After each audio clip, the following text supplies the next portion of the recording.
사업 아이템을 어떻게 찾아야 실패를 줄일 수 있을까요?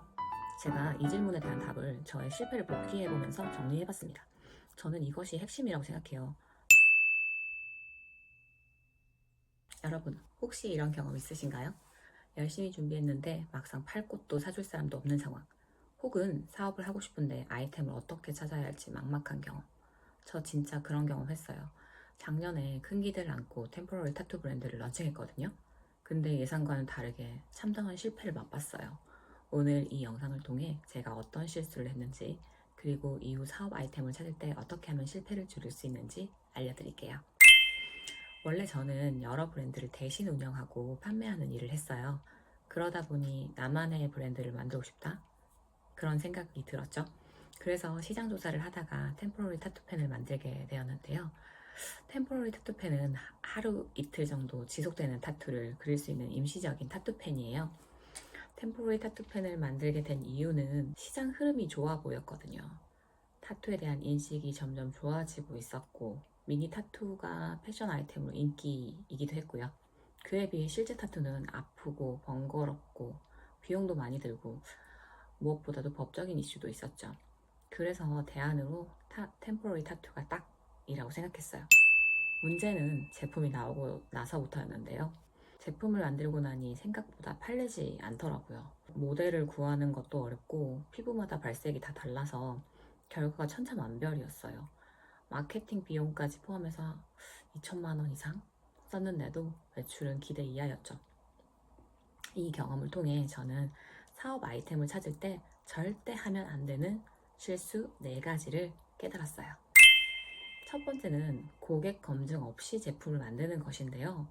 제품을 기획하면서 주변 전문가들과 많은 이야기를 나누었지만 정작 미래의 내 제품을 구매할 고객들과는 접점을 만들지 못했어요.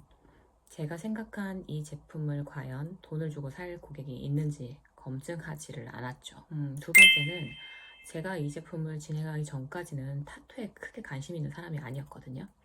그리고 주변에도 타투를 하고 싶어 하는 사람들이 많지 않았고요. 즉, 고객과 연결된 커뮤니티가 없었어요.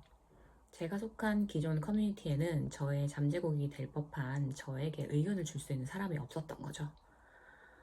저는 제가 기존에 속해 있던 커뮤니티를 활용하는 것이 아니라 잠재 고객들이 있는 새로운 커뮤니티를 찾아야 했는데요.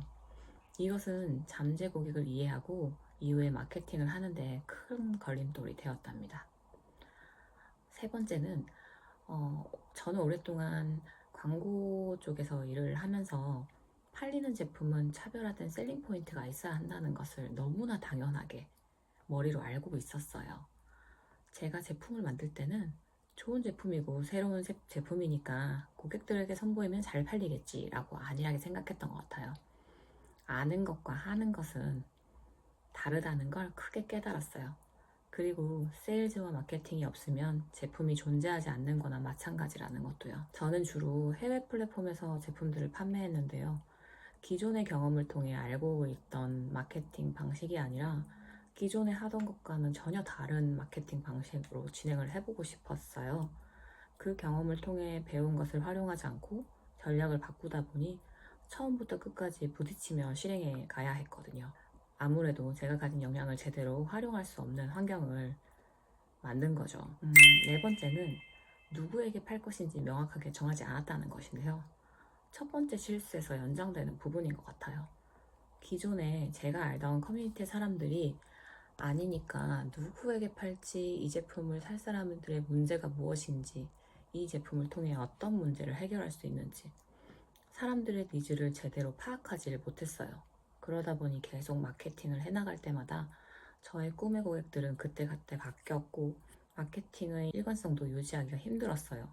당연히 마케팅을 진행하는 저도 방향성이 흔들릴 수밖에 없었고 지속해 나가는 것이 어려웠죠. 이런 실수를 모두 종합해보면 저는 결국 고객으로부터 출발하지 않았다는 것이 가장 큰 실패 요인이었다고 생각해요. 여러분, 이제 중요한 이야기 나갑니다. 사업 아이템을 어떻게 찾아야 실패를 줄일 수 있을까요? 제가 이 질문에 대한 답을 저의 실패를 복기해보면서 정리해봤습니다. 앞서 제가 고객으로부터 출발하지 않았다는 것이 문제라고 말씀드렸잖아요. 저는 이것이 핵심이라고 생각해요. 사업 아이디어를 구상할 때 잠재 고객부터 살펴야 해요. 실제로 제품이나 서비스를 만들기 전에, 심지어는 사업 아이디어를 찾기 전부터 고객을 먼저 살펴야 해요. 왜냐하면 사업에는 여러분이 제공하는 제품이나 서비스를 살 사람이 반드시 필요하기 때문이죠. 그럼 이런 질문이 머릿속에 떠오르시죠? 그래, 알겠어. 그런데 고객은 어디서 찾으라고? 어디서 찾으라는 거야? 저를 비롯한 초보 사업가들은 기회를 찾을 때 자주 자신의 영향권을 벗어나곤 해요. 다른 지역이나 다른 산업에 기회가 있다고 생각하거든요. 하지만 노련한 기업가들은 자신이 누구인지, 무엇을 아는지, 특히 누구를 아는지를 기준으로 기회를 찾고 만들어내더라고요. 본격적으로 사업 아이디어를 고민하기 전에 여러분들이 속해 있는 커뮤니티를 떠올려 보세요.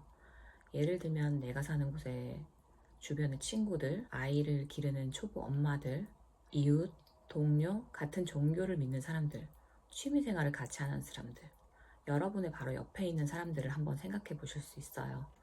사업을 통해 진정 도움을 주고 싶은 사람들이 모인 집단과 쉽게 접촉할 수 있다면 당연히 고객들이 될 수 있는 목표 집단에 대해 이해도가 높을 테고 그들의 가려운 곳을 더 잘 긁어줄 수 있지 않을까요?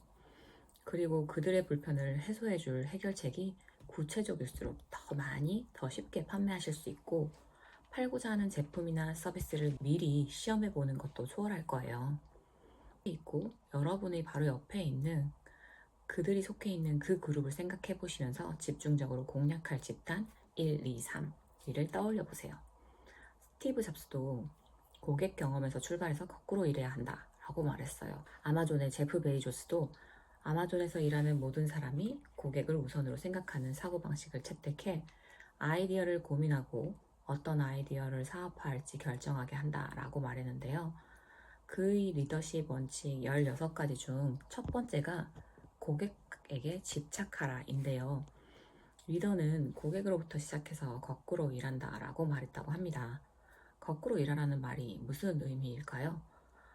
그 말은 먼저 고객 집단을 이해하고 그들이 어떤 부분에서 불편하다고 느끼는지 파악하라는 뜻일 거예요. 여러분도 사업에 도전하기 전에 한 고객 집단의 일원이실 텐데요. 거꾸로 일하려면 이 3가지 질문을 해보시면 돼요. 누구에게 팔 것인가? 어떤 문제를 해결할 것인가? 고객은 어디에 있는가? 앞에서 내가 속한 집단에 대해 생각해 보라고 말씀드렸지만 그걸 가지고 어떻게 해야 할지 막막하시죠? 이제 좀 더 구체적으로 사업 아이디어를 찾는 4가지 방법 알려드릴게요. 갑자기 누구에게 팔지? 라는 질문을 했을 때 질문이 너무 크잖아요. 그럼 우리 뇌는 부담을 느껴서 하기 싫거든요. 이럴 때 먼저 내 문제부터 생각해 보는 거예요. 지금부터 소개하는 4가지 챌린지를 통해서 실제로 따라해 보시면 잠재적으로 수익성이 있는 사업 아이디어를 최소한 10개 정도는 찾아보실 수 있을 거예요. 첫 번째, 내 문제부터 해결하자. 여러분은 오늘 하루 중에 가장 짜증났던 일이 무엇이었나요? 최근에 뭔가 사고 싶었는데 마땅한 제품이 없었던 경험 있으신가요? 그렇게 내 문제를 하루 이틀 찾다 보면 다른 사람들이 계속 불편해하는 문제는 무엇인지 관찰하게 되실 거고요. 그렇게 점점 사람들의 문제를 찾아서 넓혀가며 찾아보세요. 사실 우리는 이 한 번의 아이템 찾기만으로 끝나진 않을 거예요. 그렇기 때문에 이 질문을 하는 습관을 계속 하시면 사업을 이어나가시는데 큰 도움이 될 거예요. 저는 휴대폰이나 작은 메모장에 간단하게 기록해 놓거든요. 두 번째, 베스트셀러 분석하기. 네이버 쇼핑이나 쿠팡, 아마존에서 베스트셀러 상품을 찾아보세요. 그리고 조사해보세요. 왜 베스트셀러 상품이 되었는지, 베스트셀러 상품에 어떤 부가적인 상품이 있으면 좋을지 생각해 보시는 거예요. 그리고 아래에 있는 댓글을 읽어보시면서 고객들의 숨은 니즈를 알 수 있어요.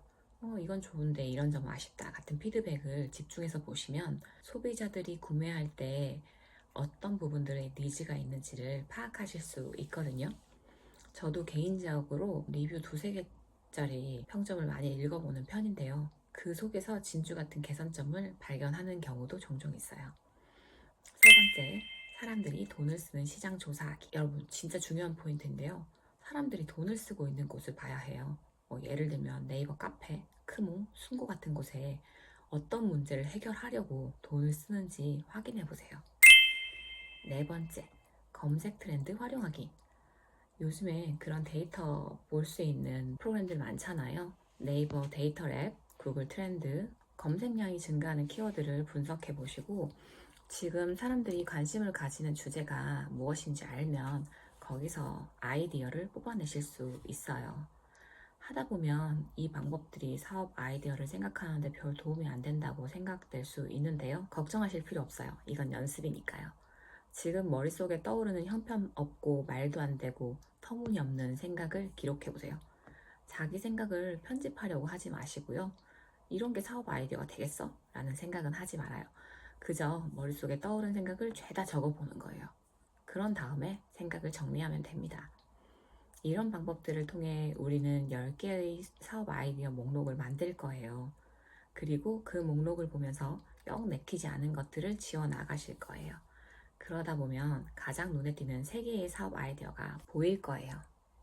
혹시 마음에 드는 아이디어를 선뜻 결정하기 어렵다면 사업화하기 쉽고 여러분이 혹은 이상적으로 생각하는 잠재 고객이 기꺼이 돈을 내고 그 아이디어에서 파생된 제품이나 서비스를 이용할 거라고 생각되는 것을 선택하세요. 오늘 이야기한 내용을 다시 정리하면 사업 아이템을 정하기 전에 꼭 이 3가지 질문을 해보세요. 누구에게 팔 것인가? 무슨 문제를 해결할 것인가? 고객은 어디에 있는가? 사업 아이템 선정 전에 고객을 먼저 정하는 것이 실패를 줄이고 성공의 가능성을 높이는 일이라는 것을 다시 한번 말씀드리고 싶어요. 선택한 아이디어가 형편없다거나 사업화하기 너무 어려울까봐 걱정하실 필요 없어요. 이제 이 사업 아이디어 3개를 가지고 돈이 될 만한 사업 아이템인지 검증할 방법을 다음 영상에서 알려드릴게요. 이 영상이 도움이 되셨다면 좋아요, 구독 눌러주시고요. 다음 영상에서 만나요. 안녕.